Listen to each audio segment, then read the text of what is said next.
Entonces, yo les quería compartir hoy también la presentación de nuestros docentes que los va a acompañar en esta pequeña presentación eh, del control fiscal.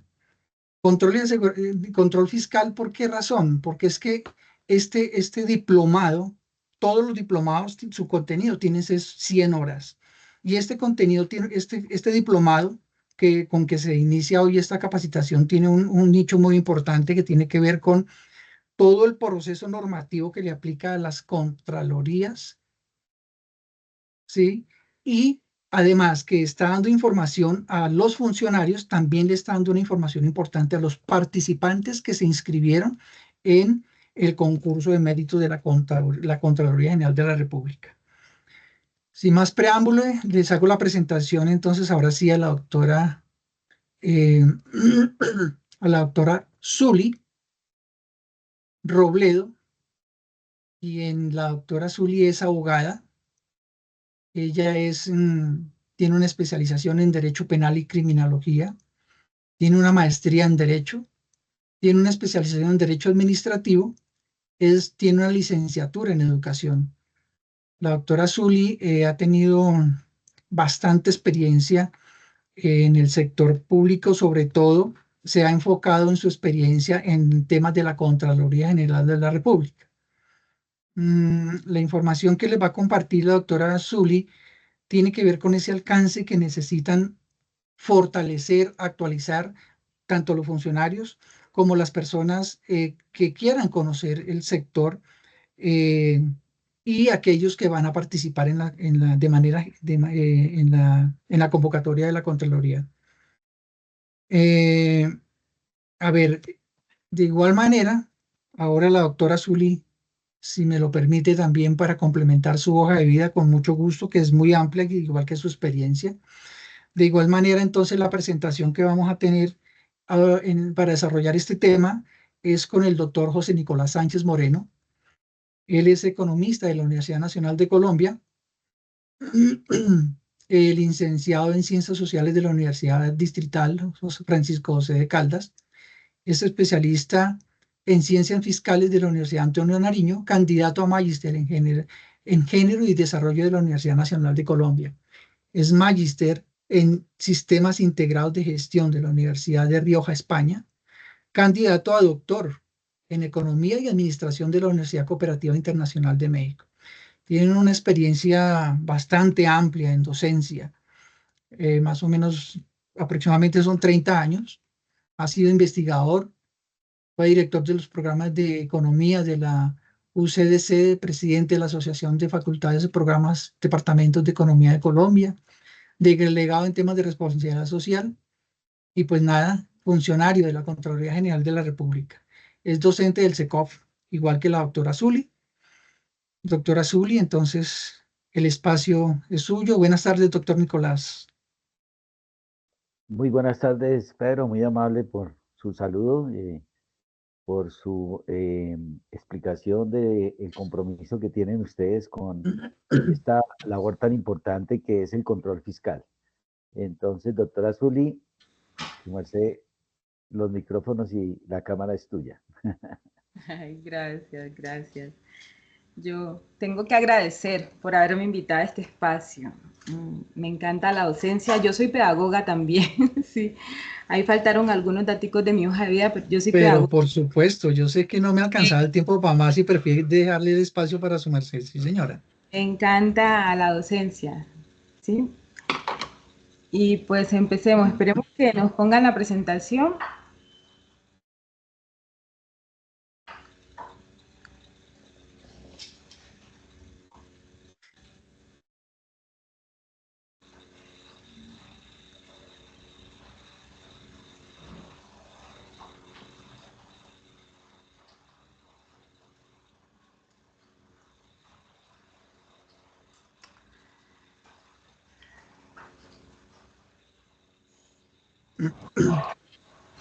Nosotros en esta charla del día de hoy vamos a hablar de control fiscal.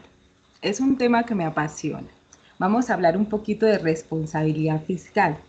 Pero antes de empezar con el tema fuerte, les traje esta notica sobre el Estado colombiano para poner de presente, para que tengamos siempre presente que la forma de organización de la República de Colombia es unitaria. ¿Por qué? Porque hay una centralización, hay un nivel central. Bueno, también está el nivel desconcentrado, ¿para qué? Para poder administrar mejor los territorios. Ese es el artículo primero de la Constitución, pero también les traigo el segundo. ¿Y por qué es tan importante citar los fines esenciales del Estado? Porque si están pensando en el examen de la Contraloría, cuando no nos sepamos una pregunta, tenemos que pensar en los principios y en los fines esenciales del Estado. Interesante tener en cuenta que el Estado está para servir a la comunidad.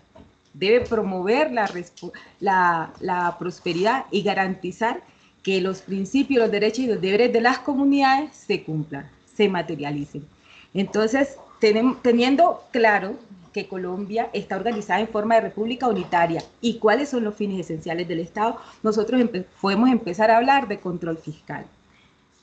Querido compañero, continúa. En esta primera parte, nosotros vamos a conocer, yo sé que para algunas personas que están aquí son muy amigables unos temas, para otros no son tan amigables, ¿sí?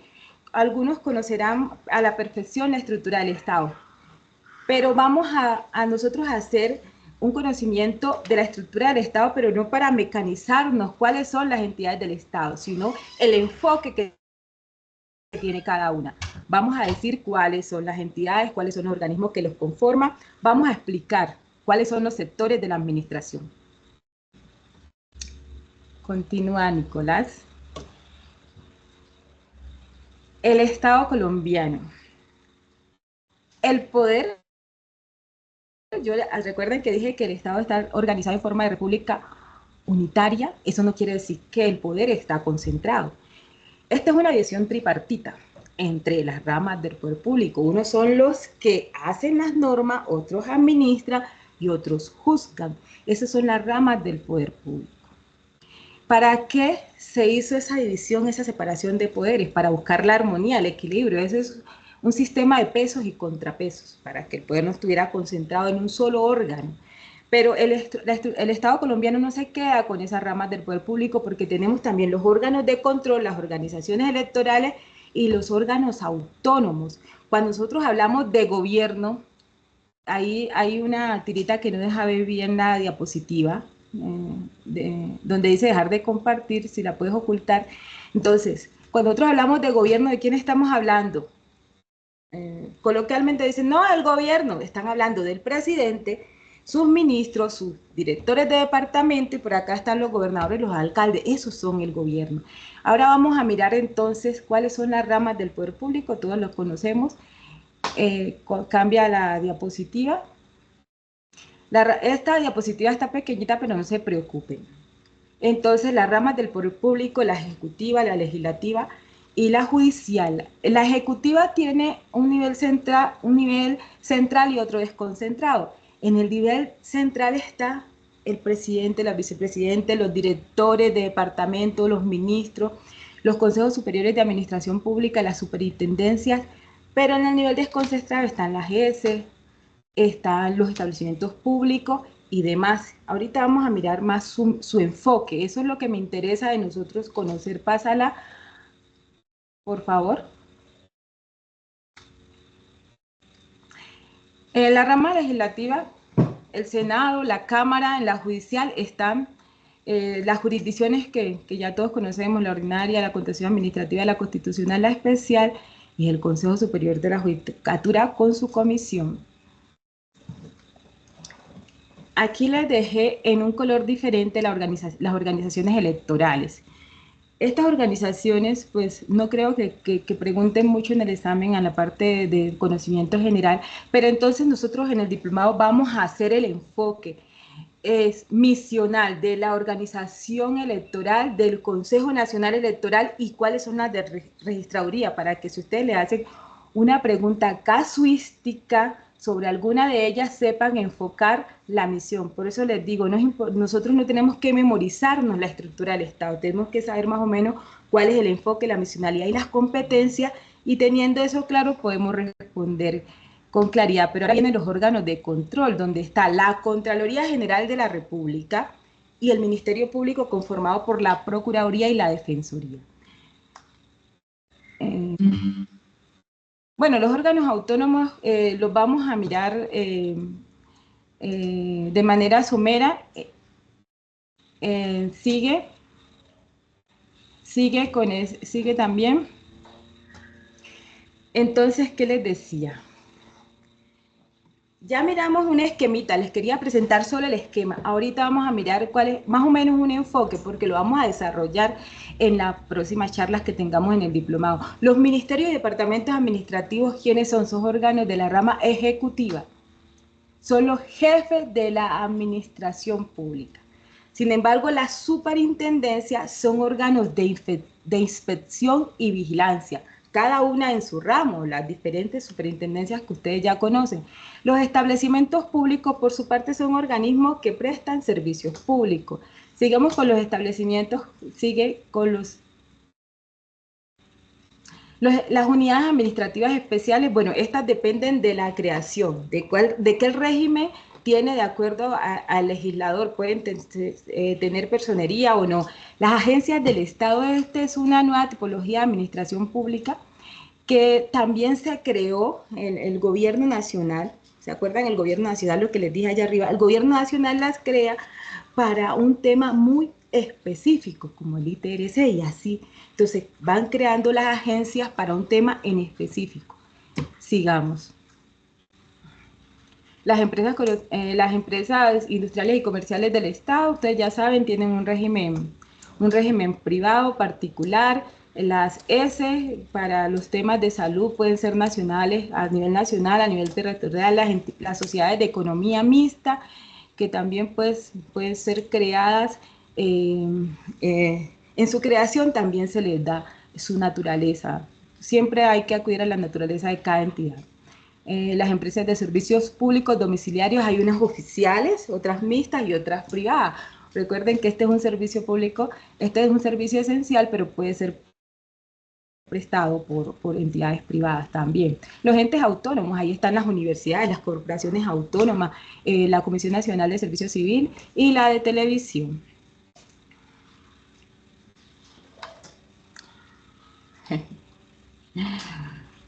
Y la de Televisión continúa. Yo quiero ahorita, para que conozcan un poquito de la estructura del Estado, pero a nivel presupuestal y financiero, darle la palabra a Nicolás, que él es experto en el tema.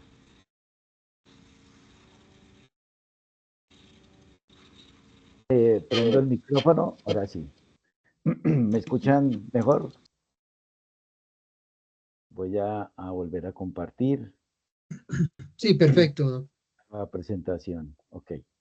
Bien, después de esta presentación de la doctora Zully en cuanto al Estado, es importante reconocer en él esas ramas del poder, ejecutiva, legislativa y judicial, como decía ella, esos organismos de control, Procuraduría, Contraloría principalmente, esa organización electoral, el Consejo Nacional Electoral, la Registraduría Nacional del Estado Civil, y esa organización territorial. Es muy importante esa organización territorial en nuestra Constitución del 91, departamentos, municipios, territorios indígenas, distritos turísticos y portuarios, e inclusive Bogotá como capital no solamente del país, sino capital de departamento.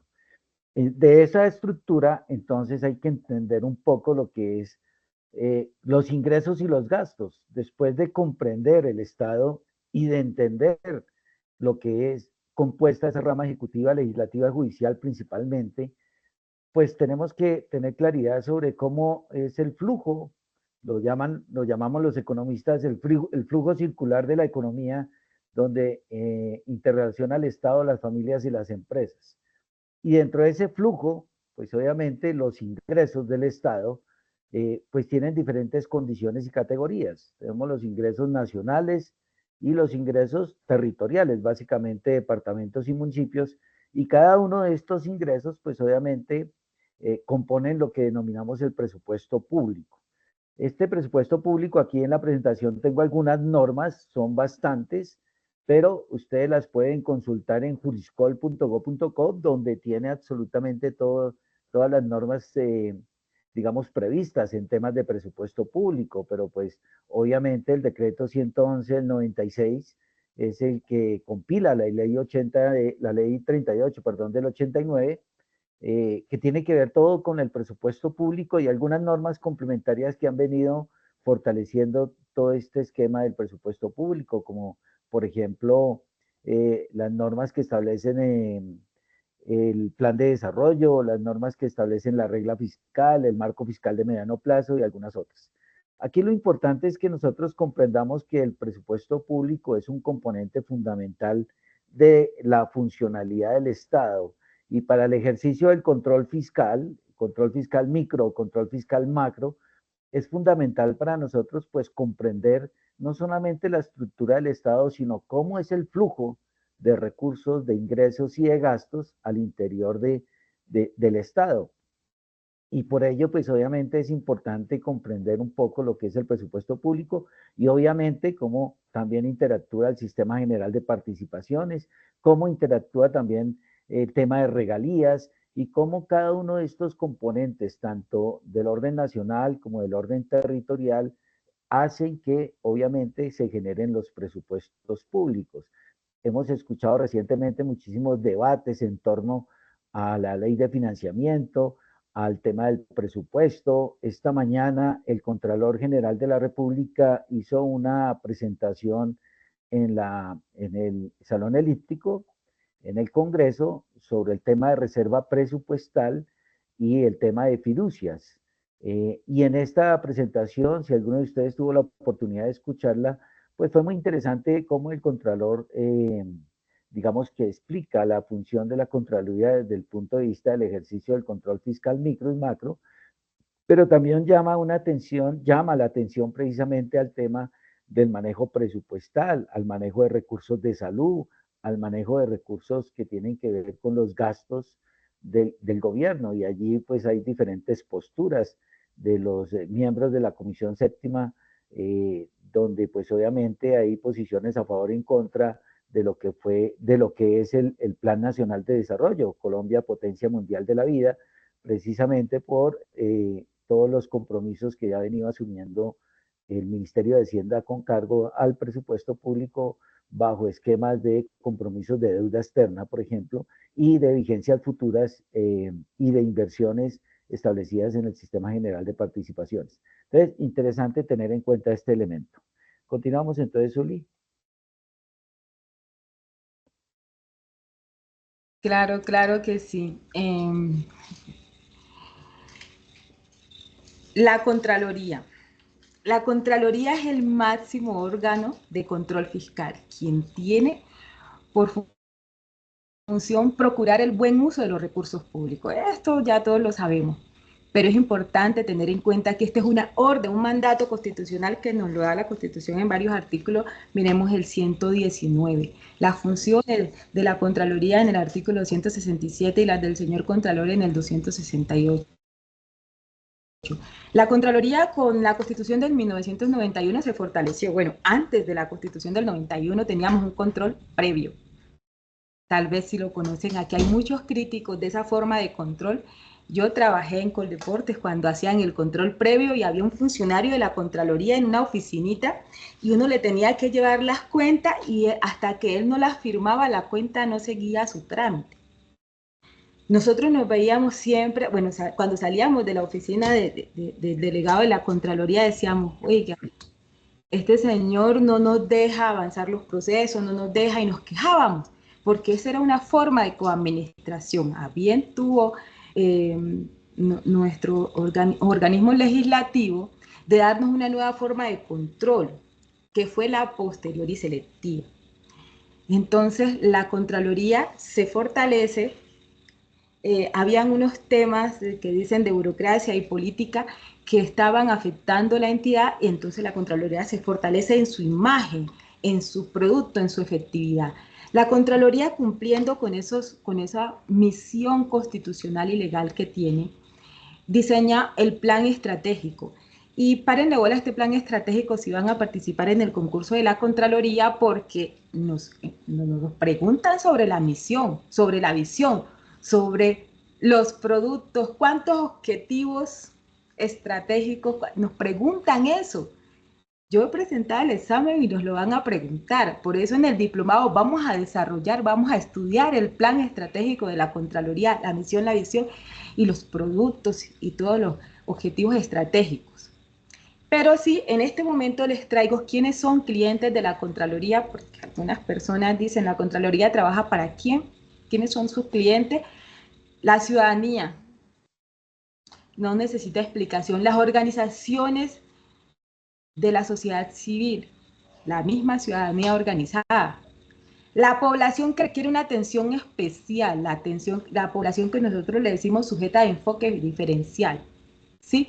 Esa población más vulnerable. Por eso la Contraloría, con el Acto Legislativo 04, creó la Contraloría Delegada para Población Focalizada, que busca procurar los derechos individuales y colectivos de las personas más vulnerables del país. Entonces la Contraloría se puso a tono con el derecho internacional y ya la Procuraduría y la Defensoría, que ya tenían una delegada para este tipo de población. Entonces está con esta creación de esta delegada, entonces tenemos un nuevo cliente que son la población sujeta a enfoque diferencial. ¿Cuál es esa? La más vulnerable.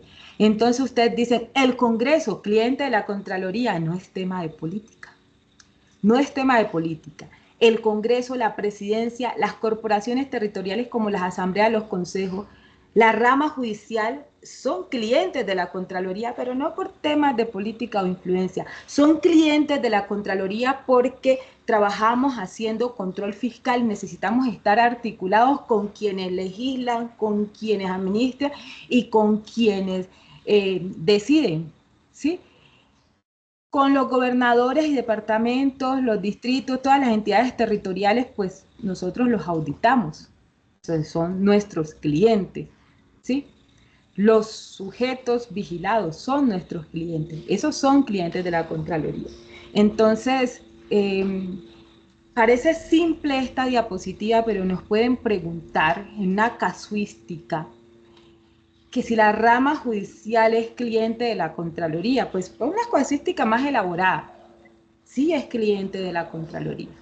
Es un cliente, es un grupo de valor para la Contraloría. Entonces, vamos teniendo todos esos detallitos en cuenta y vamos a desarrollar mejor en nuestro diplomado. Vamos a mirar ahora el mapa de procesos de la Contraloría. Yo sé que el cuadro está re pequeñito y ahí les puse, esto está en la página de la Contraloría y ahí les puse el recuperado de donde se toma este mapa de macroprocesos de la Contraloría, porque sí quiero que le echaran un vistazo. Esto hace parte del sistema de gestión de calidad y de esto caen preguntas en el examen. Y lo vamos a desarrollar más adelante, pero sobre todo los macroprocesos misionales. Continúa, Nico, por favor. Entonces, primero vamos a mirar estos procesos que no son los misionales. ¿Cuáles son los macroprocesos? Tenemos 4 macroprocesos. Entonces, tenemos los macroprocesos estratégicos, que son todos los de planeación, ahí tiene que ver los de comunicaciones y todas esas cosas de organización.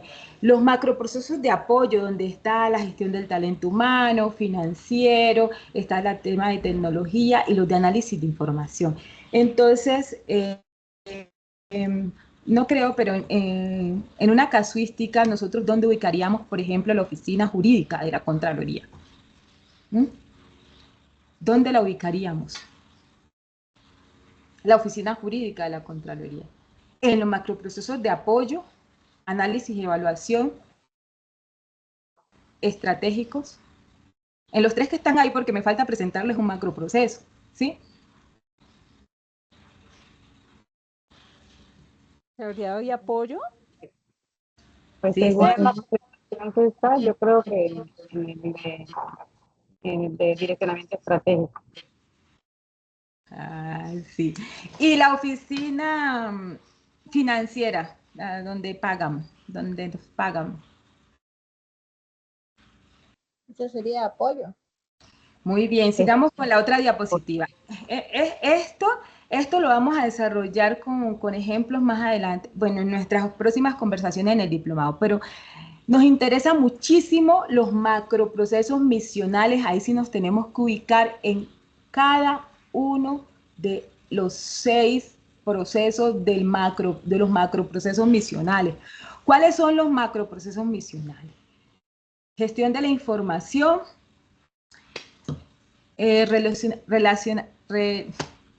con la relación con la ciudadanía, no lo puedo pronunciar, el de control fiscal concomitante y preventivo, control fiscal micro, control fiscal macro y responsabilidad fiscal.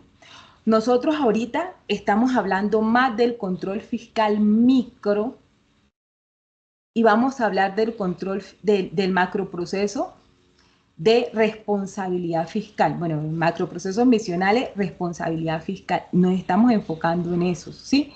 Pero hay un proceso que se llama relacionamiento con ciudadanía. Lo pronuncié por fin. Con ciudadanía, esto es como participación ciudadana, esto es una dependencia que se encarga de la intervención con el control ciudadano, la gestión de los derechos de petición. Aquí hay un grupo de apoyo técnico al Congreso porque ellos los atendemos como si fuera un ciudadano. Esta es muy importante porque es nuestra articulación con la ciudadanía. Ahí le damos seguridad jurídica a los ciudadanos. Ahí nosotros los llamamos, los convencemos, los acaramelamos para que participen en el control fiscal. Como usted no sé si han escuchado de que las auditorías con enfoque participativo es porque están ellos participando del proceso auditor. En el proceso, dentro del macroproceso misional, de control fiscal concomitante y preventivo, tenemos unos procesos de vigilancia especial, donde hacemos seguimiento permanente, como su nombre lo indica, permanente, y eso lo vamos a desarrollar más adelantico.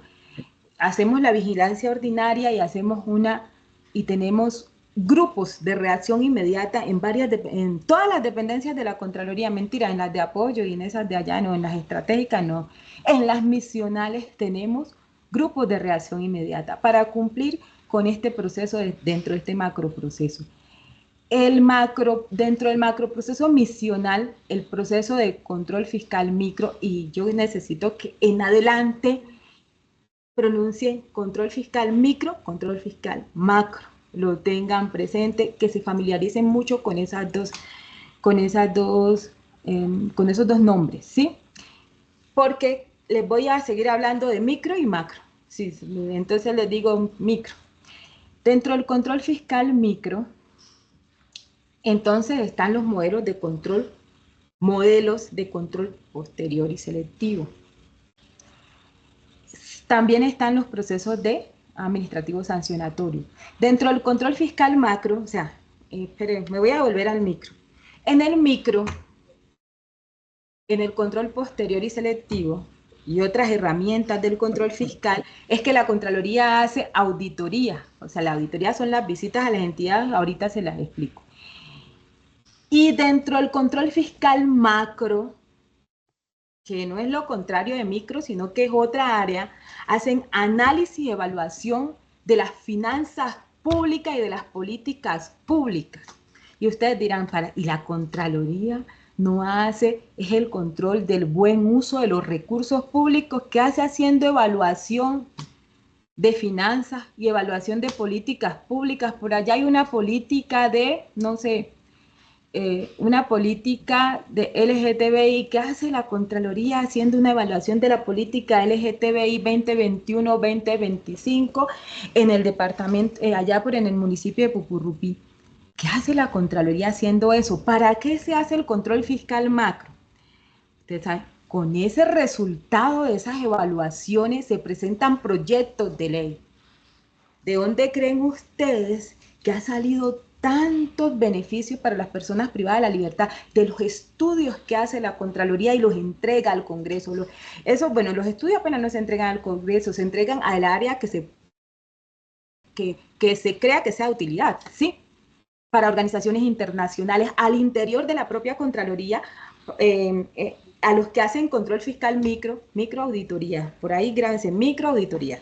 Los que hacen control fiscal micro reciben los estudios que hace el control fiscal macro. Y dice, bueno, aquí encontramos un asunto para auditar. Entonces, ese es un producto que también le sirve al interior de la Contraloría y sirve para otros organismos, para entidades, para el presidente. Eso, nosotros con esos estudios hemos avanzado mucho en detectar y hacer líneas de afectación de los derechos de las comunidades. Y por otro lado, en los procesos del macroproceso misional está responsabilidad fiscal y resarcimiento del daño al patrimonio. Este es como una dependencia de la Contraloría. Algunas personas, algunos juristas, no sé si aquí deben haber, dicen, pero es que la Contraloría investiga y juzga.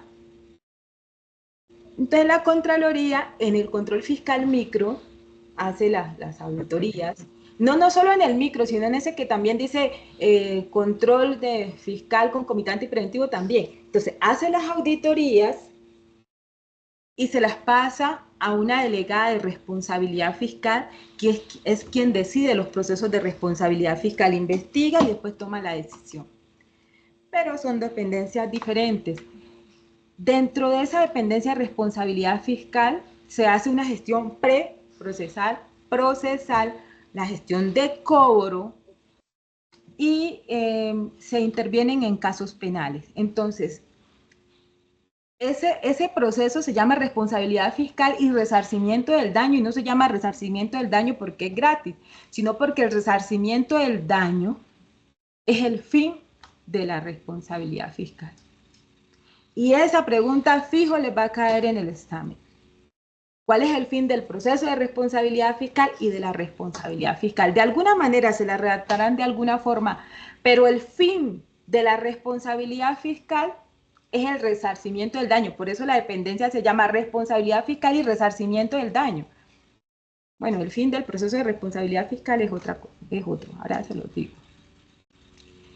Tenemos una gestión preprocesal, que por allá hacemos indagaciones preliminares, la procesal, que es el proceso de responsabilidad fiscal, y cuando ya hay un proceso de responsabilidad fiscal, con esa decisión se hace un proceso de cobro coactivo. Y pues la Contraloría, como ustedes saben, al principio no que nos dice que si una persona ya pagó, ya fue condenado en alguna instancia, a pesar de que las responsabilidades son diferentes, pero si ya hizo el resarcimiento del daño en otro.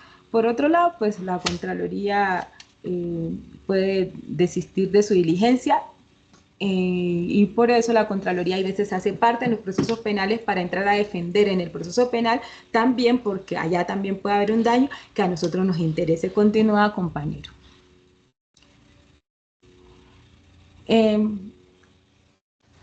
¿Recuerdan entonces el proceso micro, macro, responsabilidad concomitante?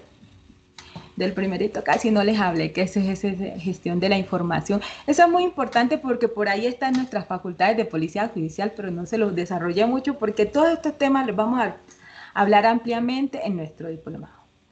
De los modelos de control fiscal, el compañero Nicolás yo creo que va a ampliar, pero les voy a decir, la Contraloría, desde la Constitución de 1991, podía hacer un control posterior y selectivo.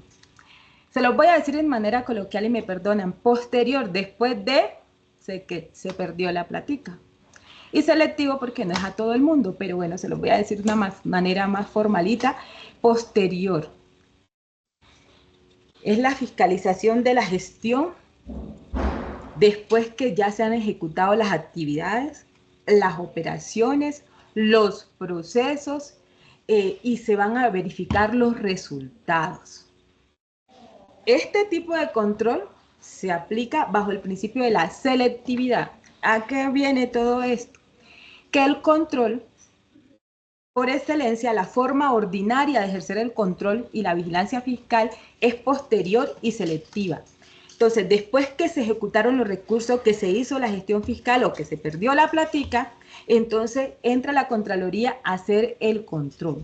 Y selectivo porque pues ya toca que hacer en el Plan Nacional de Vigilancia, toca que mirar, hacer una clasificación de las entidades que se van a auditar por su nivel de impacto. Bueno, hay varios niveles que se evalúan y se seleccionan las entidades a auditar. Generalmente las que tienen mucha plata, las que tienen muchas denuncias, las que han tenido muchos hallazgos, bueno, y así sucesivamente se selecciona cuáles se auditan. ¿Por qué? Porque la Contraloría General de la República no tiene la capacidad de auditar a todas las entidades del Estado, a todos los entes territoriales, a todos los particulares que administran recursos del Estado. A eso no sé, eso es importante, voy a retraerme un poquito, que la Contraloría General de la República no solo vigila a las entidades que manejan recursos públicos, y de eso,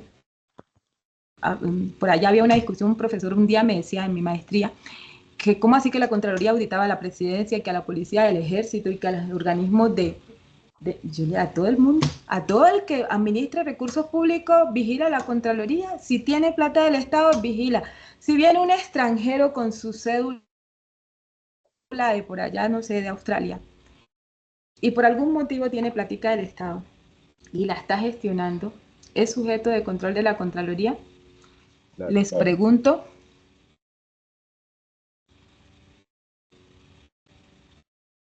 ¿Sí será ese señor por allá australiano que ni habla español y le dieron una plata o la tomó, pero la está gestionando? ¿Es sujeto de control de la Contraloría?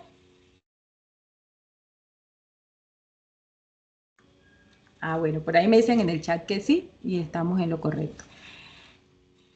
Bueno, después, ahorita con el acto legislativo 04, la Contraloría no volvió a esa forma de control previo, sino a una forma de control fiscal concomitante y preventivo, que no es la misma forma de cuando yo les contaba que uno tenía que entrar a la oficina del delegado de la Contraloría para que le pusiera la firma.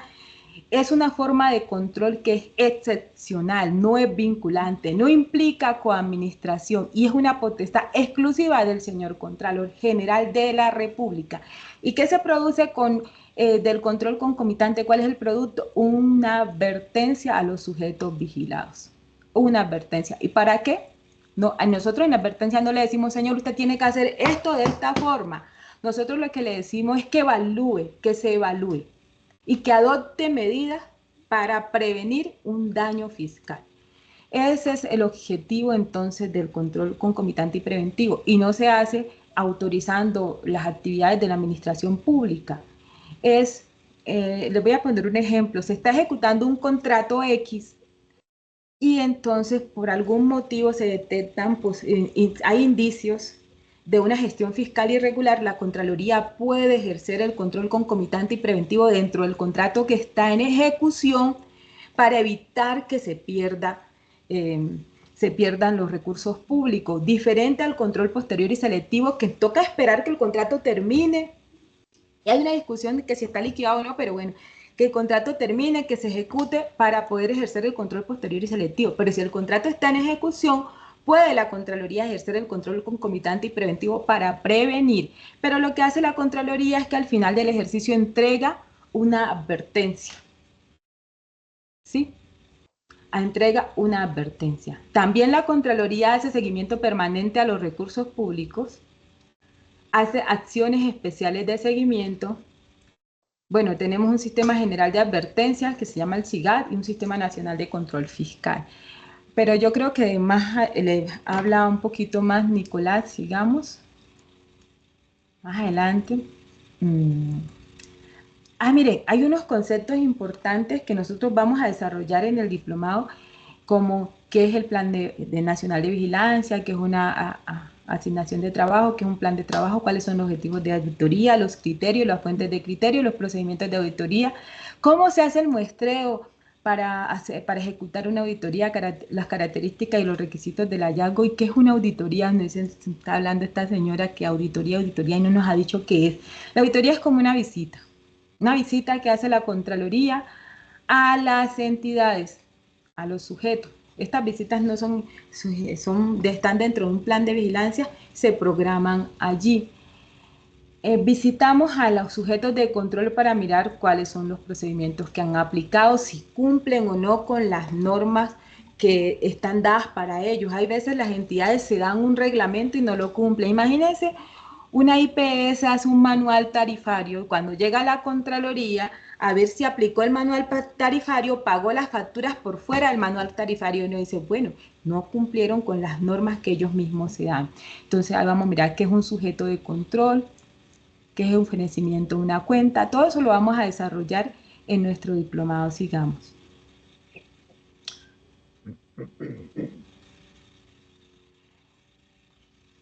Bueno, los principios. Yo sé que a la gente no le gusta estudiar mucho principios, dice, ay, qué aburrido, pero bueno, no es aburrido. Los principios de la Contraloría, entonces, bueno, sin ir ni a leerlos ni nada, nos puede caer una casuística que nos diga, en base, bueno, me la voy a inventar la pregunta, no está bien elaborada. ¿En base a qué principio, con base en qué principio la Contraloría puede puede desplazar el ejercicio de la Contraloría General de la República puede desplazar el ejercicio de las Contralorías territoriales? Es uno de esos. Y entonces en las opciones de pregunta les puede salir subsidiariedad, selectividad, prevalencia, tecnificación. Y uno dice, ay, ¿cuál será? Entonces es importante mirar así el enfoque de los principios. No nos vamos a aprender qué es la eficiencia, ni qué es la eficacia, ni qué es la equidad, sino cómo se aplica en la Contraloría. ¿Sí? Esos principios. Miren que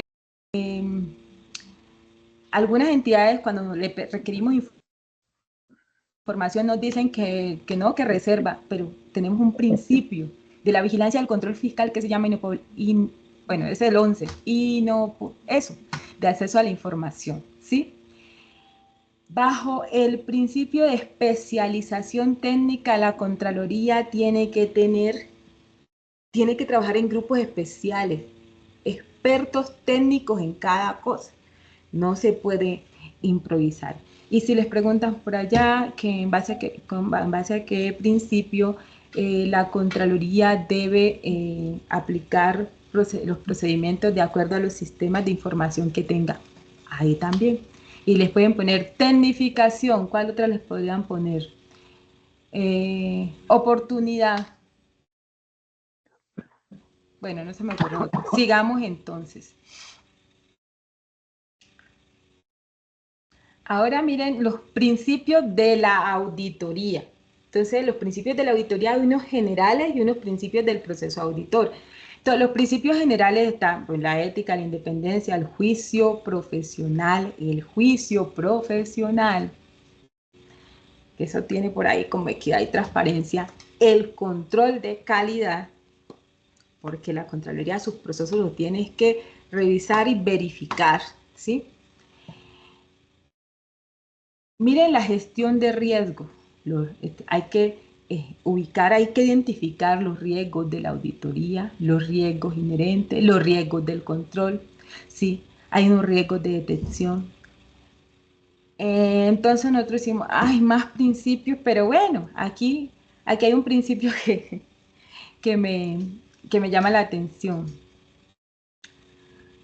¿Basados en qué principio la Contraloría, al practicar una auditoría, debe determinar los procesos que sean de mayor importancia, pues para no desgastarse con algunos que no evidencie, que pueden ser, que le pueden dar algún resultado?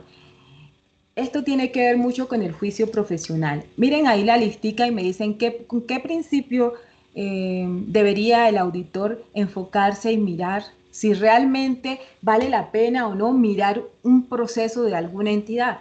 Por ejemplo, en la DIAN, el proceso de recobro. ¿Será que vale la pena mirar el recobro?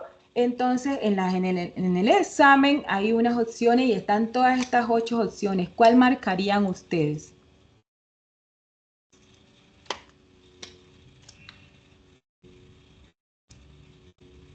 Ahí yo creo que leyendo los nombrecitos podríamos decir cuál podría marcar ustedes.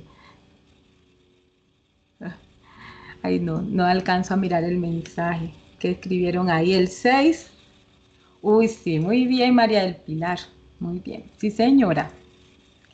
Entonces, ese principio de materialidad, y miren que para sacar la materialidad cuantitativa, no logras escuchar. Oh. Para alcanzar la materialidad hay ciertos formatos, pero este es un juicio profesional de acuerdo a la experticia del auditor. Sigamos. Estos principios que vienen son muy importantes porque son los principios relacionados con la auditoría como tal, que está relacionado con la ejecución del proceso de auditor, la elaboración del informe, el cierre de auditoría, su publicación. Ustedes saben que si no se publica, no nace, ¿sí? La remisión de la información a las a donde haya que remitirlo y el seguimiento que debe hacer la Contraloría. Esos principios son fundamentales en el proceso auditor y nosotros tenemos que identificarlo. Ustedes vieron una lista grande de principios, pero en el diplomado vamos a poder con ejemplo identificar los principios porque si nos van a caer sus 5 preguntas de principios. Sigamos, Nico. Estos elementos del proceso auditor los vamos a desarrollar con ejercicios. Nosotros vamos a hacer una mesa de trabajo y vamos a elaborar un formato de traslado de hallazgo. Y vamos a auditar a Ingrid Cecilia, a Jairo, a John Pérez, a Ana Mosquera, los vamos a auditar. Y cuando ellos se sientan auditados y se den cuenta que han cometido una gestión, ¿qué dicen ahí? Bueno, cuando se den cuenta que han realizado una gestión fiscal irregular y hagan el resarcimiento del daño, vamos a reportar nosotros. ¿Quién va a reportar? Daisy, Belsi y Arthur van a reportar beneficios de auditoría y vamos a hacer el formato y lo vamos a llenar para que nosotros tengamos claridad cuáles son estos elementos del proceso auditor y los beneficios que nos trae a nosotros poder hacer este ejercicio y entenderlos, ¿sí? Vamos a conformar los hallazgos y se lo vamos a pasar. Vamos a hacer aquí un juego de roles y entonces Jairo Oyuela va a ser nuestro delegado de responsabilidad fiscal y va a recibir todos los hallazgos y los va a devolver si no están completos, ¿sí? Sigamos entonces.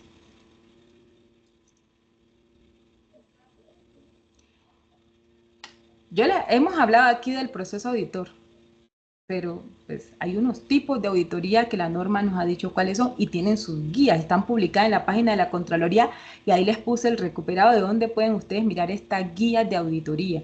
Pero estas guías de auditoría están dadas de acuerdo a los tipos de auditoría, entonces hacemos auditoría financiera, hacemos auditoría de cumplimiento, hacemos auditoría de desempeño. ¿Sí? De estas auditorías se sacan unos hallazgos. Estos hallazgos pueden ser de tipo fiscal, plática. Bueno, no apenas plata, sino bienes públicos también. Hallazgos de tipo fiscal, ¿quiénes los tramitan? La misma Contraloría. Control fiscal micro se lo pasa a responsabilidad fiscal para que los hallazgos que tengan la connotación fiscal sigan su curso hasta un proceso de cobro coactivo o su archivo. Los hallazgos o las observaciones que tomemos de tipo disciplinario la trasladamos a la Procuraduría General de la Nación, los penales a la Fiscalía, los administrativos, ¿qué hacemos con los administrativos? Y esto es importante. Los administrativos se los dejamos a la entidad como lo que ustedes conocen como no conformidades, se los dejamos a la entidad para que ellos hagan un plan de mejoramiento y hagan acciones de mejora y las suban a una plataforma de la Contraloría y vayan reportando los planes de mejoramiento. Espérate, yo miro la pregunta otra vez. ¿Cómo es? ¿En qué clase, tipo de auditoría se cierran los planes de mejoramiento que están abiertos? Espérate, quito esto. Bueno, ya. En la próxima auditoría, lo que pasa es que hay una plataforma que ellos tienen que rendir el avance de los planes de mejoramiento y ahí se cierran cuando están cumplidos al 100. Yo creo, ahorita, compañero, le voy a dar la palabra a Nicolás para que le hable de cada uno de los tipos de auditoría que tenemos en la Contraloría, que practicamos. Gracias, Silvia. Vamos a entonces hablar de algunos aspectos específicos del control fiscal. Eh, todos los elementos que mencionó Zuli son supremamente importantes, pero son, digamos, complejos en el sentido de que hay que verificarlos y hay que constatarlos mediante ejemplos específicos de ejercicios de control fiscal micro, de intervenciones directas de la Contraloría en entidades públicas o en aquellos que manejen recursos públicos. Entonces, como dice Zuli, en el diplomado, pues obviamente serán tratados con mayor amplitud, es decir, con mayor detalle, para que pues obviamente quede mucho más claro qué es todo este proceso que menciona Zuli, importante de las actividades misionales, de apoyo que tiene la Contraloría. Pero déjenme decirles que los ejercicios de control fiscal micro en la Contraloría pues se han acogido a una serie de normas internacionales. Esas normas internacionales se derivan de las normas INTOSAI, que son precisamente una organización internacional de entidades fiscalizadoras superiores. Ahora, ¿por qué la Contraloría se acoge a la INTOSAI y a las ISAI? Porque cuando el gobierno decide ingresar a la ODEC, hay una condición fundamental y es que se unifique los ejercicios de control fiscal mediante las normas internacionales. Y esto, pues obviamente son varios años de trabajo que se comprometió la Contraloría con un equipo de funcionarios de manera interdisciplinaria para poder adecuar a la normatividad colombiana las normas ISAI. Es decir, las normas ISAI no es que se ajusten perfectamente al quehacer del ejercicio de control fiscal colombiano, sino que las estructuras del control fiscal o la estructura del control fiscal es la que se ajusta al cumplimiento de las normas ISAI. Y por eso la INTOSAI es la encargada de emitir las normas ISAI, ¿listo? ¿Qué son entonces esas normas ISAI? Pues son las normas internacionales que obviamente autorizan la auditoría en el sector público y tienen varios propósitos, algunos de ellos que están ahí en la presentación, ustedes los pueden leer. Quiero aclarar que la mayoría de esta parte de la presentación es textual porque es muy difícil interpretar de manera, puede ser equivocada, lo que pueda hacer Nicolás, por ejemplo, interpretar algún articulado o alguna postura de la norma y es preferible entender la norma en su texto y obviamente aclararla a través de ejemplos que podríamos nosotros, tanto Zuli o yo, poder señalar por la experiencia que tenemos en Contraloría, ¿sí? Pues más de 25 años pues haciendo control fiscal micro y participando en otras actividades en la Contraloría acompañada de la labor de docencia, pues obviamente da, digamos que alguna validez para poder desarrollar algunos tipos de ejemplos concretos que hemos tenido a lo largo de esta experiencia. Entonces, por ejemplo, estas normas ISAID que tienen esos propósitos, por ejemplo, de asegurar la calidad de las auditorías realizadas. ¿Y por qué la calidad? Entonces, la Contraloría también desde hace varios años se ha involucrado en procesos de ISO, ¿sí? De normas de calidad. El mismo proceso auditor ha sido expuesto en normas de calidad porque esto responde también a los ejercicios de auditoría requeridos por la Organización Internacional de Entidades de Fiscalización Superior, es decir, a nivel casi que mundial, y también, pues obviamente, a las normas internacionales que son las ISAI. Entonces, ahí tenemos elementos de calidad que aseguran que los productos finales, que son en el control fiscal micro, que son el informe de auditoría, tenga esos componentes de calidad, ¿sí? La transparencia en el proceso de auditoría involucra no solamente los temas de ética, los temas de responsabilidad, los temas que tienen que ver con ese ejercicio profesional interdisciplinario en las auditorías, el abogado, el contador, el economista, el ingeniero civil, el ingeniero industrial, bueno, en fin, un equipo multidisciplinario de profesionales que cada uno de ellos conjugan su experticia mediante unos procedimientos específicos para poder desarrollar las auditorías y obviamente responder a esa transparencia, entre otros. No voy a mencionar todos, sino algunos de ellos para que quedemos en un espacio de preguntas, obviamente. Si hay preguntas, yo no las puedo ver acá porque yo soy el que está haciendo la presentación, pero pues de pronto Zuli o Pedro me interrumpe o al final las podríamos, digamos, compartir. Sí, Esa, perdóname, José sí, perdón. Nicolás. Sí, necesariamente, digamos que en la medida que avanzan cada una de las presentaciones, claro, cada participante puede levantar la mano, puede interrumpir inclusive al docente precisamente por la novedad que está comentando para poder participar en sus preguntas. Igual al final vamos también a hacer un panel de preguntas. Gracias, Continúa, por favor, gracias. gracias, Pedro. En esta presentación que se ve un poco apretadita, pues tenemos, digamos que todas las categorías de las ENTOSAI y las ISAI y las guías. Pero fíjense en que cada categoría responde a un componente importante. Por ejemplo, la primera, la de Founding Principles, es precisamente el establecimiento de principios. La segunda, la ENTOSAI Core Principles, tiene que ver con los principios básicos. La fundamental tiene que ver con la auditoría en el sector público. Luego tiene que ver con la auditoría de desempeño, con la auditoría financiera, con la auditoría de cumplimiento. Cada una de estas ISAI y de estas guías son las que la Contraloría recogió en ese equipo interdisciplinario con asesores internos y externos para poder establecer y montar lo que hoy son las guías de auditoría. Las guías que mencionaba Zuli, la guía de auditoría financiera, la guía de auditoría de cumplimiento y la guía de auditoría de desempeño, que más adelante voy a tratar en específico algunos componentes de cada una de ellas. Y una guía que tiene que ver con el control territorial, que es muy importante, y otra, esa sí es, se desarrolla obviamente teniendo en cuenta las normas ISAI, pero sobre todo un equipo de la Contraloría que tiene que ver básicamente con el ejercicio de este tipo de auditoría territorial, y otra guía que es una guía sombrilla que llamamos nosotros, que es una guía de aspectos generales en el ejercicio del control fiscal. ¿Sí?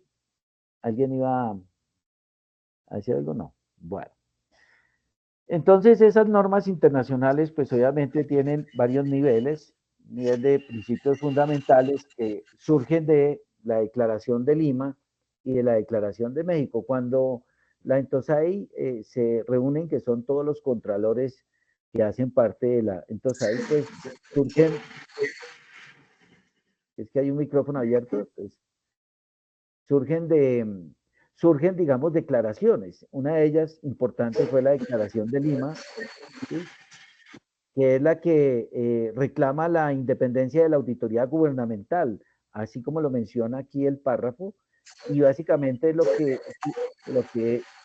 que Zuli comentó cuando hablaba de las ramas del poder público y de los órganos de control. Fíjense ustedes que los organismos de control, Procuraduría del Disciplinario, Contraloría del Fiscal, son independientes de las ramas del poder público, independiente del Ejecutivo, independiente del Legislativo, independiente del Judicial e independiente de los órganos de control y independiente obviamente de la organización territorial. Y esto obedece precisamente a la Declaración de Lima, que empieza a exigir, digamos, esa independencia de las auditorías o de las entidades de fiscalización superior, las EFS.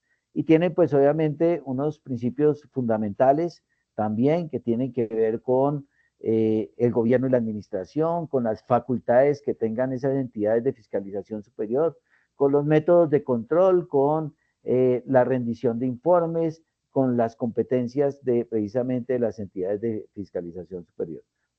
Y ese es nivel 2, ese era el nivel 1, el nivel 2 tiene que ver con los requisitos previos para el funcionamiento de las entidades de fiscalización superior.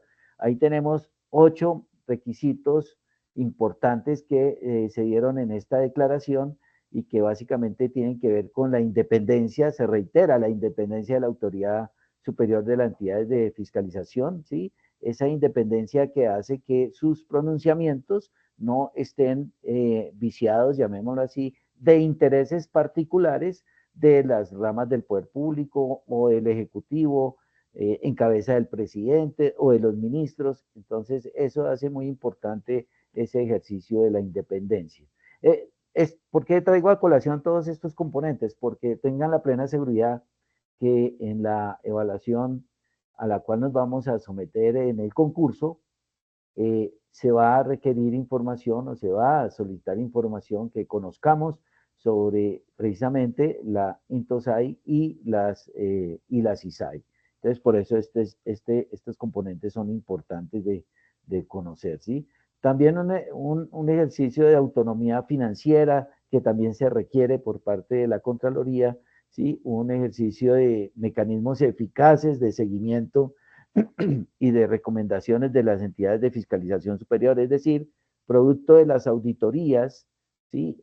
Los hallazgos que surjan, que tengan connotación disciplinaria hacia la Procuraduría, como le decía Zuli, o fiscal, que lo resarce directamente de la Contraloría, o penal, si va a la Fiscalía, o si la observación no tiene ningún tipo de connotación de este tipo, sino sencillamente administrativa, se genera en un plan de mejora.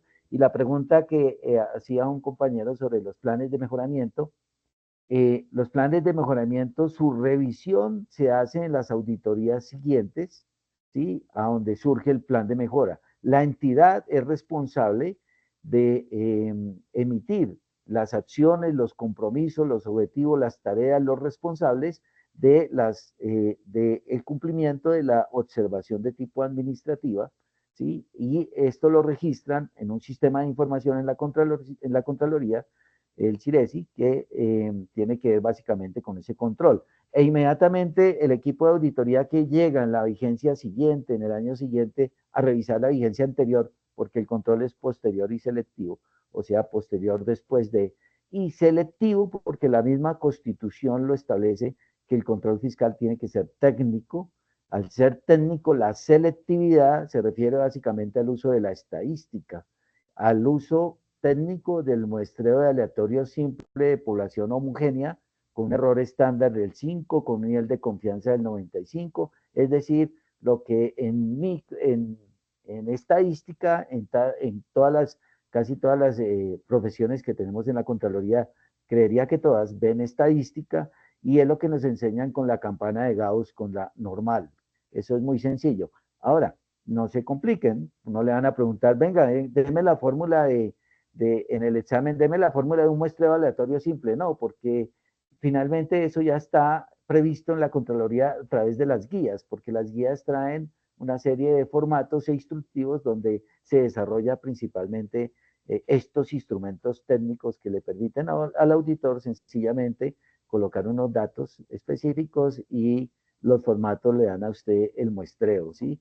Y obviamente pues ahí entra el criterio, entra el análisis de la materialidad, etcétera, el profesionalismo de los auditores para poder determinar las mejores muestras de auditoría, dependiendo de componentes como, por ejemplo, el riesgo inherente, el riesgo de control, bueno, en fin, varios elementos de riesgo que hay que tener en cuenta ahí, ¿listo? Aquí les traía precisamente la presentación de las normas internacionales de las ISAI, emitidas por la INTOSAI, en la declaración de México sobre independencia, ¿sí? Recuerden que la anterior que mencionábamos era la Declaración de Lima, esta es la Declaración de México. Normalmente cada ejercicio genera una declaración para fortalecer precisamente los ejercicios de control fiscal, porque ahora, si usted hace auditoría en Colombia con las guías, estas mismas guías son exactamente equivalentes a desarrollar un ejercicio de control fiscal en Argentina, en Perú, en Ecuador, porque hacen parte de la INTOSAI, y digamos que todos estos componentes se han venido unificando, todos los ejercicios de control fiscal, precisamente para poder tener unas guías estándar en todos los ejercicios de control fiscal. Veíamos entonces esa definición de control fiscal como una función pública, claro, porque está condicionada en el artículo 267 de la Constitución Política de Colombia, donde dice que es una función pública que ejerce la Contraloría General de la República. Sí, como entidad, pero ¿quiénes hacen parte de la entidad? Los funcionarios, ¿sí? que desarrollan el control fiscal, pero estos funcionarios con nivel profesional. Nivel profesional son los que desarrollan los ejercicios de auditoría, ¿sí? Básicamente, no podría un economista desarrollar un ejercicio del control fiscal, por ejemplo, a una mesa de dinero, si no tiene los conocimientos profesionales para poder desarrollar ese tipo de auditoría, ¿sí?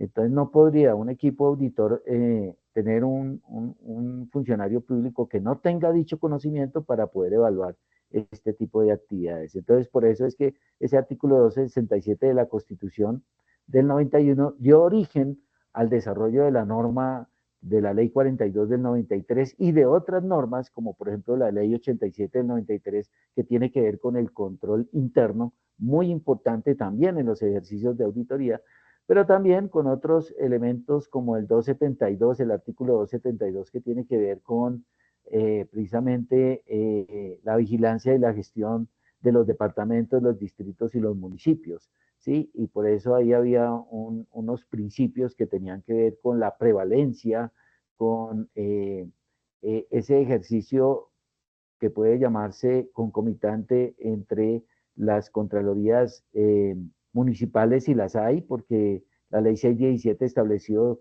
cuáles eran las condiciones para poder establecer contralorías a nivel municipal, a nivel departamental, a nivel distrital y la Contraloría General de la República, que es la que obviamente da las directrices sobre el ejercicio del control fiscal. Y la ley 610, que habla sobre la gestión fiscal en específico, donde pues obviamente tiene que ver con la administración de recursos o fondos públicos en la correcta adquisición, planeación, conservación, administración, custodia, explotación, enajenación, consumo, adjudicación, gasto, inversión y disposición de estos bienes públicos y que obviamente tienen que ver con la recaudación, con el manejo de la inversión. Esta mañana yo les mencionaba lo del Contralor General en la Comisión Legal de Cuentas, donde fue citado un control político. Recuerden que el Congreso no solamente hace el ejercicio de Cámara y Senado de aprobación de leyes, sino también tiene la función del control político. Y el Contralor hacía referencia a esa intervención de manera directa que el control concomitante digamos, le otorga a la Contraloría para poder hacer actuaciones en términos de tiempo real, llamémoslo así. Y ustedes habrán visto en noticias, recientemente hubo una participación de la Contraloría de manera directa en ese ejercicio concomitante en la DIAN, en la Dirección de Impuestos y Aduanas Nacionales, precisamente para hacer un proceso de auditoría sobre los ingresos. Básicamente va a ser sobre los ingresos. Informe que el Contralor en dicha comisión esta mañana se comprometió a que estaría prácticamente en unos 2 meses para poder desarrollar de manera concreta el ejercicio del control fiscal sobre lo público, ¿sí? Bueno, tenemos también, entonces tenemos las guías de auditoría que, como les dije, fueron construidas por funcionarios de la entidad con expertos nacionales e internacionales. En particular, yo participé en la guía de auditoría de cumplimiento, entonces, pues, tengo ciertas fortalezas sobre el hecho de haber participado, pero pues obviamente también es un trabajo complejo, ¿no? Entonces, eso es lo que vamos a desarrollar en los ejercicios académicos que vamos a tener posteriormente en el diplomado y son de manera de detalle abordar los componentes de las guías de auditoría. Aquí sencillamente voy a traer algunos elementos importantes y básicamente las guías de cumplimiento es precisamente una evaluación, como lo dice ahí, independiente, sistemática y objetiva, donde se tiene evidencia para determinar si la entidad está cumpliendo o no precisamente los criterios, es decir, las normas que establecen el funcionamiento de la organización interna o normas externas. Ejemplo, para que nos quede un poquito más claro. Si usted audita o va a auditar una entidad del Estado, coloquemos cualquier entidad, el Ministerio de Relaciones Exteriores, ¿sí?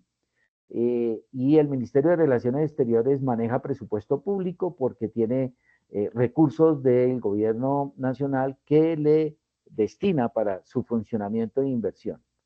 al destinarle recursos para su funcionamiento e inversión por presupuesto público. Entonces le aplica el decreto 111 del 96 y las normas complementarias que están dispuestas en compañía de este decreto 111 del 96, es decir, la Ley General de Presupuesto. Entonces, ¿usted qué revisa? Que se cumpla la ley. Pero además de ello, la entidad puede tener manuales de funcionamiento, puede tener de resoluciones sobre algunos componentes del manejo de sus recursos. Entonces, eso hace parte de esos criterios que se verifican en el ejercicio de la auditoría de cumplimiento. Pues obviamente tiene unos objetivos.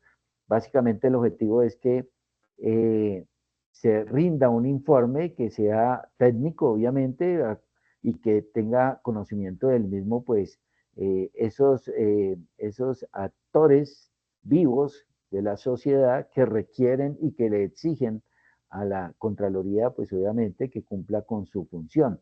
Me refiero básicamente al mismo Congreso, como lo mencionaba Zuli, con todas esas organizaciones no civiles que requieren, que exigen que la Contraloría evidencie su accionar. Y obviamente la ciudadanía en general.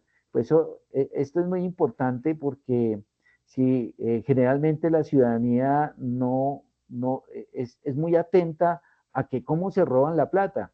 ¿Sí? Uy, pero es que se robaron la plata, pero no evidencia de manera concreta cuáles han sido las causas, las razones por las cuales ese proyecto se paró o no siguió o efectivamente se robaron la plata. Y por eso es muy importante no solamente el conocimiento fiscal, sino la participación ciudadana, y por eso hay una área específica dentro de la Contraloría que hace ese ejercicio de la participación ciudadana.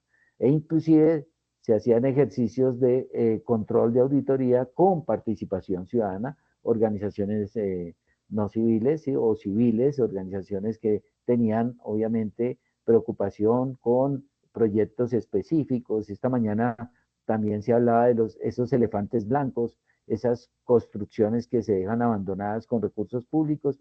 Entonces, eso hay que echarle el ojo y hay que revisar y verificar qué fue lo que sucedió en el ejercicio del gasto público para que ese proyecto se parara o no se finalizara de manera debida. ¿Listo? Bueno, la auditoría de cumplimiento se enfoca entonces en ese tipo de regulaciones, digamos que evalúan esas actividades derivadas de la gestión fiscal en esos principios de eficiencia, eficacia, economía, equidad, costos ambientales, en todos los principios que mostramos en una presentación anterior. ¿Sí? Digamos que si es fiscal, en un principio de eficiencia, esa relación costo-beneficio, si es un principio de eficacia en el cumplimiento de objetivos, si es en un ejercicio de equidad, si es un ejercicio que tiene que ver, por ejemplo, con equidad de género, que también es un componente importante que se ha venido abordando en la Contraloría. ¿Listo? Y aquí están las ISAI que tienen que ver básicamente aplicadas a cada uno de estos componentes del cumplimiento. ¿Listo? Bueno, pues digamos que el fraude y la corrupción, nosotros somos conscientes que somos un país pues con un alto grado de nivel de corrupción, estamos dentro de los países que tienen un nivel de corrupción más alto, ¿sí? No somos ni el primero ni el segundo, tampoco nos asustemos, pero somos como el puesto 14, si mal no estoy, 14, 15, ¿sí? Puestos que ocupan, países que ocupan el primer puesto a nivel de corrupción, está Haití, está Venezuela, ¿sí? Y algunos otros, pero nosotros pues obviamente, a pesar que tenemos bastantes problemas en corrupción y en fraude, pues también tenemos, digamos que ejercicios de control fiscal interesantes que no necesariamente el ejercicio de control fiscal es ir a buscar hallazgos y culpables y la investigación no, porque es posible que el ejercicio fiscal determine que la entidad está cumpliendo con sus normas, con sus criterios, con sus fuentes de información jurídicas importantes para las actividades que desarrolla. Entonces, esto es también bien interesante de analizar en el ejercicio del control fiscal. La esencia del control fiscal micro es verificar el buen uso, manejo y administración de recursos públicos, pero no es el hallazgo, no es, como decimos comúnmente en el ejercicio auditor, no es ir a a buscar sangre. No, no se trata de eso, sino sencillamente a evidenciar con soportes, obviamente con evidencias, con técnica del ejercicio del control fiscal, pues obviamente las debilidades que puedan detectarse y aquellas que son obviamente fiscales, reportarlas, documentarlas, evidenciarlas, denunciarlas y mostrarlas obviamente en términos de hallazgos de auditoría de tipo fiscal, disciplinario, penal o de administrativos. ¿Okay? Doctor José Nicolás, Sí, Pedro. hay una pregunta importante precisamente en este tema que acaba de tocar y la doctora Zuli va a contestarla un poco y le agradezco, doctor, para que su merced también entonces lo logre complementar. Le voy a dejar la palabra le voy a dejar la palabra a la doctora Zuli, por. Oh, bueno, la pregunta dice, con toda la presentación de los dos exponentes que me parece muy bien porque están establecidas por la ley y la Constitución, con todo el control fiscal y de otras actividades, ¿por qué existe entonces tanta corrupción e impunidad en el país donde todos los días se está destapando fraudes y delitos, en especial actividades que realizan los funcionarios públicos en las tres ramas del poder público? Nos preguntamos lo mismo, mentira. Mentiras. Es cierto. Sí. Venga, les cuento, sino que ese es un detalle más profundo del control fiscal. Digamos, la Contraloría es el máximo órgano de control fiscal, pero el primer nivel de control fiscal debe ser el servidor público o el particular que administre recursos públicos, manejando los recursos con honestidad, transparencia, bueno, para cumplir los fines esenciales del Estado. Ese es el primer nivel.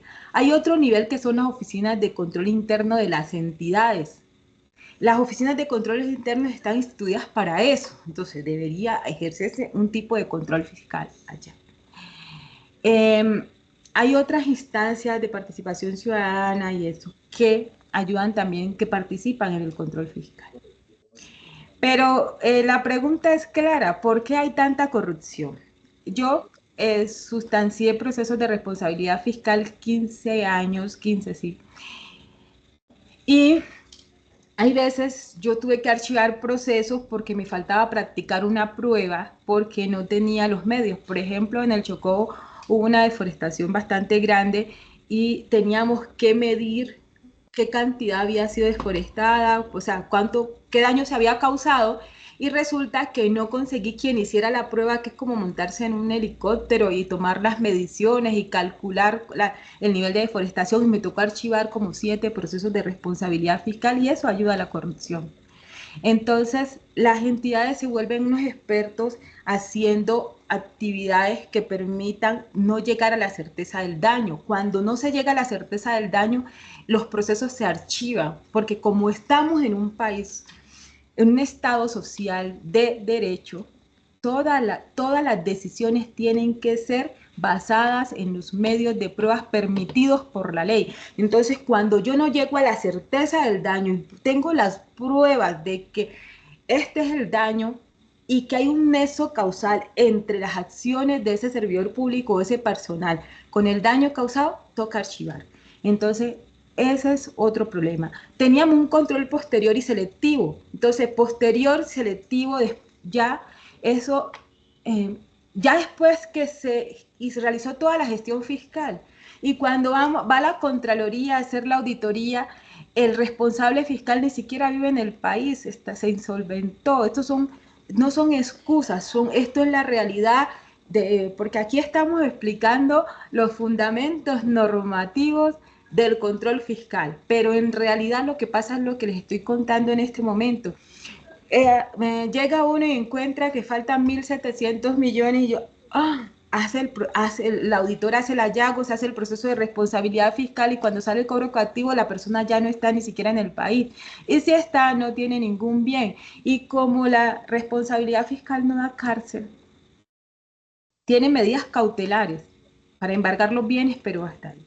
Y también porque es selectivo, no se aplica a todas las entidades, sino a algunas, a la que la capacidad de la Contraloría alcance. Por eso se implementó el control concomitante y preventivo, pero ya les dije, Eso solo nos permite hacer una advertencia, no nos permite a iniciar un proceso de responsabilidad fiscal. En unos casos muy especiales de contratos que son por etapas, convenios, se permite configurar tal vez una observación antes de que el proceso termine, pero son circunstancias normativas que no le dan la facultad amplia a la Contraloría, porque la Fiscalía tiene una facultad mucho más amplia.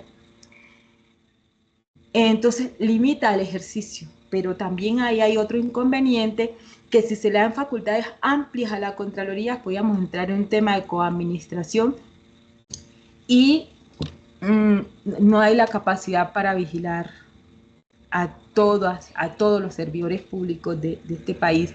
Lo ideal sería que el control fiscal sea ejercido por el primer nivel, el servidor público, el particular que administre los recursos, y apoyado por las oficinas de control interno de cada entidad, de cada organización. Entonces yo creo que ese podría ser una visión, pero pues a nosotros también nos preocupa, como decía Nicolás, nuestro nivel de corrupción en algunas zonas del país es bastante alta. Exacto. Muchas gracias, Zuli. Quisiera agregar solamente una cosa. Bolívar impuso la pena de muerte a corruptos. ¿Sí? En nuestro país la norma actual es laxa y como Zuli claramente lo explicó, pues obviamente genera bastantes dificultades detectar o resarcir la principal función de la Contraloría en el tema de responsabilidad fiscal es resarcir el daño público. Sí, resarcir el daño público, pero no genera, como dice Zuli, no genera, digamos, cárcel, porque definitivamente la norma en ese sentido es laxa. Lo primero que habría que hacer para responder la pregunta es fortalecer las normas, fortalecer esos mecanismos de control interno y fortalecer sobre todo los temas de cultura y ética sobre lo público, porque desafortunadamente cuando decimos que esto es público es de todos, pero dañémoslo porque como es de todos, no. ¿Sí? Ese es un elemento muy importante. Bueno, voy a acelerar un poco porque vamos a dejar espacio para el cierre de unas preguntas. Entonces, la auditoría financiera, ya hablamos de cumplimiento, tiene muchísimas más cosas, obviamente, pero pues obviamente el tiempo no lo permite y es lo que vamos a desarrollar en el diplomado.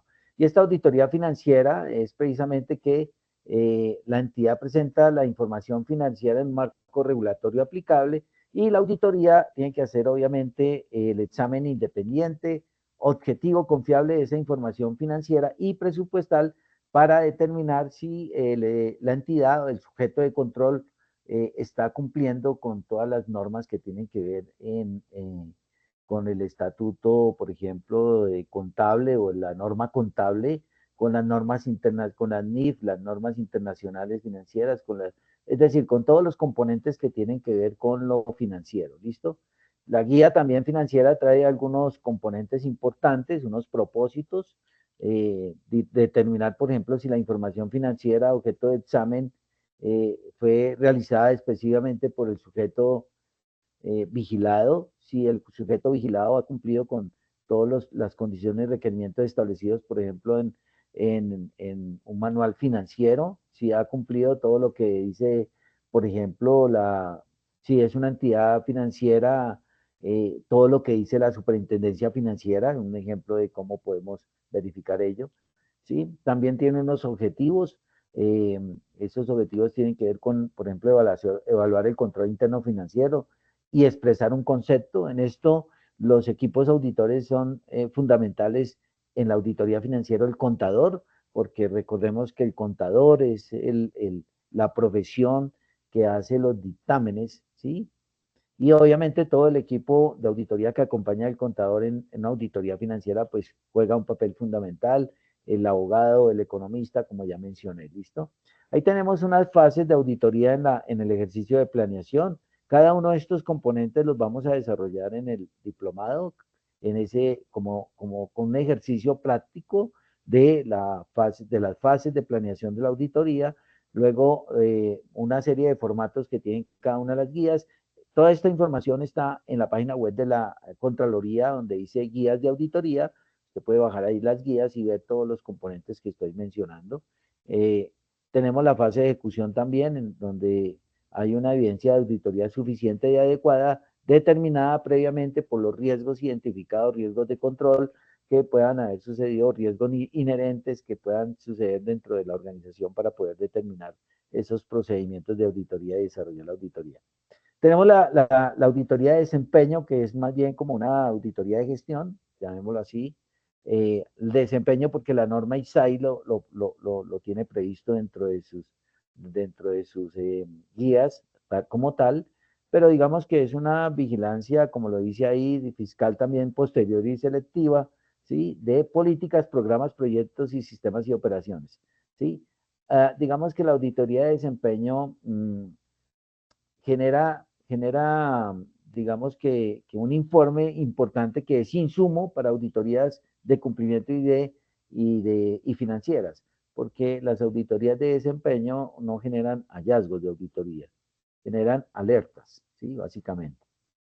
Ahí tenemos algunos propósitos de la auditoría de desempeño, ¿sí? Tenemos cada una de ellas con unos componentes importantes que están en la CISAI. Vamos a ver también esta guía de auditoría de desempeño con algunos ejemplos específicos. Y tenemos la guía del marco de las normas internacionales, la guía territorial, pues que llama mucho la atención porque es una guía que aplica directamente al tema de los departamentos y los municipios y los recursos que los territoriales manejan, ya sean recursos propios, recursos del Sistema General de Participaciones o inclusive recursos de deuda que pueden ser de origen obviamente propio por gestión del municipio, previamente autorización, pues obviamente del gobierno nacional, o pueden ser recursos de traslado del presupuesto nacional hacia proyectos de inversión específicos, o pueden ser recursos de regalías administrados por la SOCAT, que también tienen un componente importante y es, pues obviamente, recursos públicos. ¿Listo? Entonces ahí tenemos varios elementos importantes, estoy pasando muy rápido, pero es para dar el espacio precisamente a esas preguntas y al cierre que va a hacer Pedro sobre esta pequeña, digamos, charla que hemos tenido. Y tenemos la guía de principios y fundamentos generales, que la llamamos nosotros coloquialmente guía sombrilla, que es, digamos, esas generalidades de la auditoría, digamos, manejo de papeles de trabajo, condiciones de tiempos, de cronogramas, de registros, de evidencias, de conformación de expedientes, de soporte sobre las auditorías, de aplicación de normas internacionales de auditoría, la NIA, aplicación de las normas establecidas en el gobierno nacional, y pues esto es lo que llamamos los principios que están desarrollados también en la ISAI 100 sobre todo, ¿sí? Que rige o define el marco que rige cualquier tipo de auditoría que se lleve a cabo en la Contraloría, ¿sí? La guía general establece estos componentes, ¿sí? El control de calidad de la auditoría, la planeación estratégica, que más o menos ya la vimos con Zuli en la primera parte, ¿sí? Y por último, algo muy corto que Zuli va a hablar sobre el proceso de responsabilidad fiscal. Bueno, después de ejecutar estos procedimientos de auditoría que les habló Nicolás, de los hallazgos que salgan, los hallazgos fiscales, se hace un proceso de responsabilidad fiscal. Un proceso de responsabilidad fiscal son un conjunto de actuaciones. ¿Para qué? Para saber quién es el responsable fiscal y poder establecer la responsabilidad fiscal, determinando la cuantía, ¿sí? Nosotros vamos a desarrollar no solo qué es el proceso de responsabilidad fiscal, sino qué es gestión fiscal.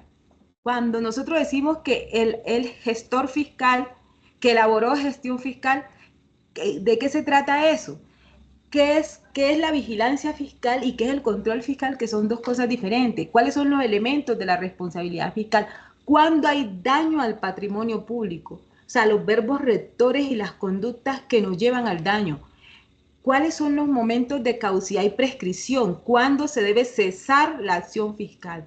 ¿Cuándo se puede reaperturar un proceso de responsabilidad fiscal? ¿Cuándo se dictan las medidas sobre quiénes y sobre qué? ¿Y qué es un grado de consulta? Nosotros cuando veamos todo este tema de la responsabilidad fiscal vamos a ser capaces de responder preguntas básicas como ¿Cómo se controla la legalidad de un fallo con responsabilidad fiscal? Y tal vez ya lo sepamos, ¿cierto? Son preguntas básicas, pero pueden haber preguntas un poquito más elaboradas como los daños patrimoniales causados como consecuencia de sentencias adversas al Estado, cuyo resarcimiento puede intentarse a través de la acción de repetición, también pueden ser considerados como un hecho generador de un proceso de responsabilidad fiscal, o la iniciación de la acción de repetición excluye en todos los casos la acción de responsabilidad fiscal. Cuando nosotros veamos estos temas, vamos a ser capaces de responder preguntas tan más básicas y un poquito más complejas como esa. Continúa.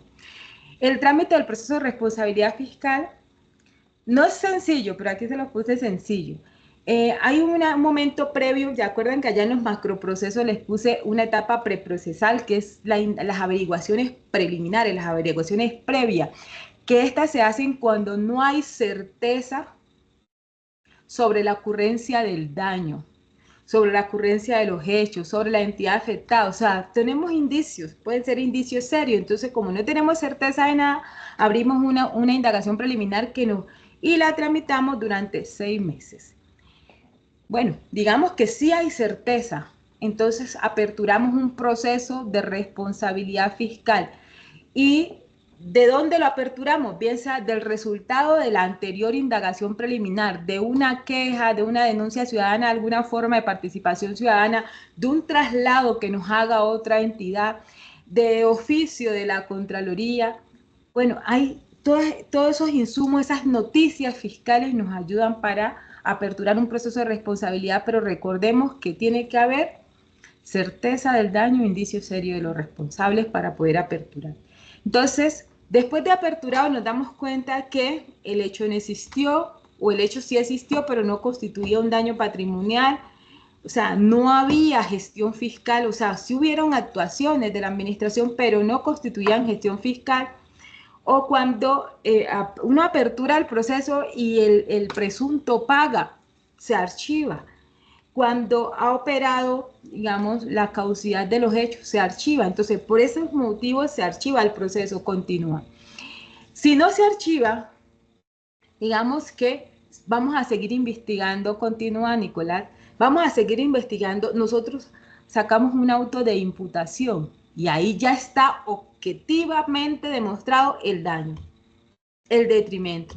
Están todos los testimonios. Alguien está preguntando, bueno, ahorita miro. Y cuando hay serios motivos que usted sabe que ahí sí pasó algo. Y ya después usted practica pruebas, toma versiones y mira, decide con qué, con un fallo con responsabilidad fiscal.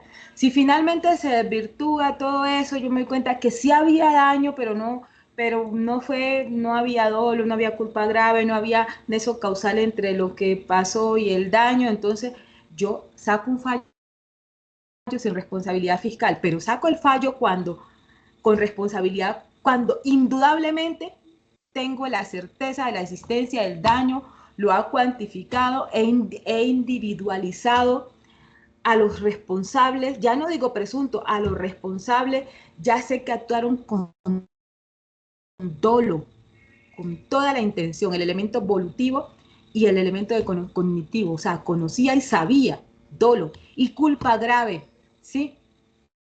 Sabemos que es culpa grave. Y puede establecer la conexidad entre su actuar y el daño.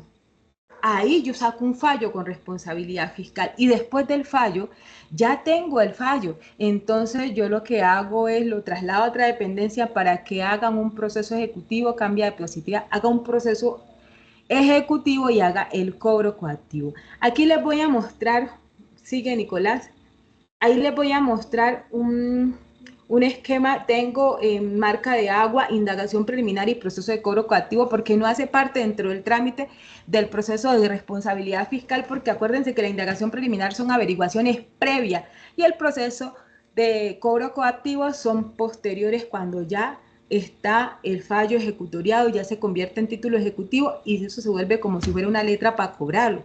Entonces está el auto de apertura, ahí se dictan las medidas cautelares, se hace una etapa probatoria, se saca el auto de archivo si no hay mérito, pero si hay mérito se imputa. Después se miran argumentos, después de la imputación se llama la defensa, se hace una mini etapa probatoria y se saca el fallo con o sin responsabilidad. Continuemos. ¿Cuáles son las consecuencias de ser declarado responsable fiscal? Hay que tenerlas en cuenta para que no nos vamos a meter en esos problemas. Entonces, declarar responsable fiscalmente a alguien genera inhabilidad para contratar con el Estado, para desempeñar cargos públicos. O sea, nos reportan en un boletín, ese boletín se llama el Sistema de Información de Registro y Sanciones de la Procuraduría SIRI. Se reporta en el boletín de responsables fiscales de la Contraloría. Si usted es contratista y tiene un contrato, le declaran la caducidad del contrato y todas esas consecuencias. Y hay unas consecuencias personales. ¿Se acuerdan que allá en el auto de apertura le dictaron unas medidas cautelares? Acá se las ejecutan. Cuando ya usted es declarado responsable fiscal, le ejecutan las medidas en el proceso de cobro coactivo. Continúa, compañero. Bueno, aquí ya vamos a terminar. Con esto sabemos, no los voy a entrar en este momento en el proceso de responsabilidad fiscal, pero todo el tema del daño es un tema complejo y que si ustedes se inscribieron para el concurso de la Contraloría, tenemos que estudiar y a esto le vamos a dedicar tiempo, dedicación y lo vamos a trabajar con muchos ejemplos. Sobre todo que yo sustancié mucho proceso de responsabilidad fiscal y tengo en la cabeza muchas casuísticas y las podemos traer a colación. Entonces, aquí había una pregunta. Vamos a ver si Nicolás Osuli la puede responder. 5 minuticos. Vigila, siendo así, si la Contraloría General vigila las labores de la Contaduría General de la Nación, ¿por qué no tenemos unos estados financieros y sus notas a los mismos reales y ya terminados de la Nación, donde conozcamos los activos, pasivos y patrimonio, ingresos, gastos, costos, entre otros, y que están establecidos en la creación de la misma Contaduría en el año 1993? Bueno, ay, compañero Álvaro, la Contaduría. ¿Por qué no tienes unos estados financieros? La pregunta es ¿por qué no tenemos unos estados financieros? Tengo Reales. Recordemos que las entidades a las cuales la Contraloría no hace auditoría por el proceso selectivo deben de rendir su cuenta fiscal a la Contraloría, eso es por norma, por ley, y la Contraloría pues obviamente hace su ejercicio de verificación de la rendición de la cuenta. Y también la Contraloría tiene la función fundamental de rendirle al Congreso todo en la rendición de la cuenta del Estado. Y para ello un insumo fundamental es precisamente los estados financieros de la Contaduría. De pronto en el año 93, pues no sé si los tendría, pero yo sé que hoy en día la Contaduría tiene sus estados financieros. La ley les prevé la rendición de la información financiera a las entidades del orden nacional que administren recursos públicos del presupuesto, pero también a las financieras hasta tanto no cumplan sus consejos de administración. Entonces, esos dichos consejos están, creo que finalizando para que se rinda la información. La Contraloría consolida la información y después le rinde precisamente el balance de la Nación al Congreso a través precisamente de la Comisión Legal de Cuentas. ¿La Contraloría es sujeto de ustedes? La Contaduría no, creo que no es de gestión pública, creo que es de infraestructura, si mal no estoy. Bueno, en la página de la Contraloría están publicados los resultados del control fiscal. Nos tocaría mirar allí si la Contaduría tiene auditoría financiera reciente de cumplimiento, desempeño, bueno, tiene alguna, y mirar qué ha pasado, porque yo no creería que podamos hacer un ejercicio de auditor en la Contaduría y nos presenten unos estados financieros, porque la Contraloría en el proceso también mira los resultados de la gestión y los resultados de la actividad financiera.